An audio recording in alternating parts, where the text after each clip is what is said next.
দেয়ালটা একুরেট আছে, কিন্তু উপর মাথা থেকে যদি উলন করি, দেখো প্রায় 1.5 ইঞ্চির কাছাকাছি ফারাক হয়ে গেছে। এই ফারাকটা কেন হলো, কোন জায়গা থেকে ভুল করেছে দেখো। এইটা যখন আমার 12 লেয়ার গাঁথনি শেষ হয়ে গেছে এইখান পর্যন্ত, ও কি করেছে, প্রত্যেকটা উলন প্রত্যেকটা থেকে করেছে। এখান থেকে এটা করেছে ঠিক আছে, আবার এখান থেকে এটা করেছে ঠিক আছে, একটু কাছের দিকে আসো।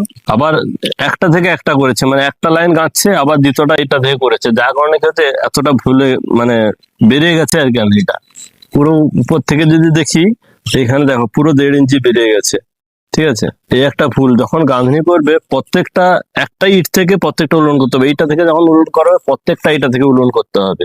দ্বিতীয়ত আরো একটা জিনিস দেখো, ধরুন তুমি একটা ইটা থেকে উলন করছো, একটা ইটের যে উলন করছো, হয়তো তুমি একবার গোড়া থেকে নিচ্ছ, একবার মাথা থেকে নিচ্ছ, এটাও একটা ভুল। তোমাকে উলনটা যে কোনো এক জায়গা থেকে নিতে হবে, হয় মাথা থেকে নিলে সবসময়ের জন্য মাথা থেকে উলন নিতে হবে, জাস্ট এই জায়গা থেকে যতগুলো উলন করবে প্রত্যেকটাই মাথা থেকে উলন করতে হবে, তাহলে উলনটা বরাবর হবে। আর তুমি যদি একবার মাথা একবার গোড়া নাও, সেটাও একটা ভুল হয়ে যাবে। আর একটা গাঁথনি করছো দ্বিতীয়টা এটা, আবার দ্বিতীয়টা এটা, এইটা ভুল। তোমাকে একটা থেকে উলন করতে হবে পুরোটা।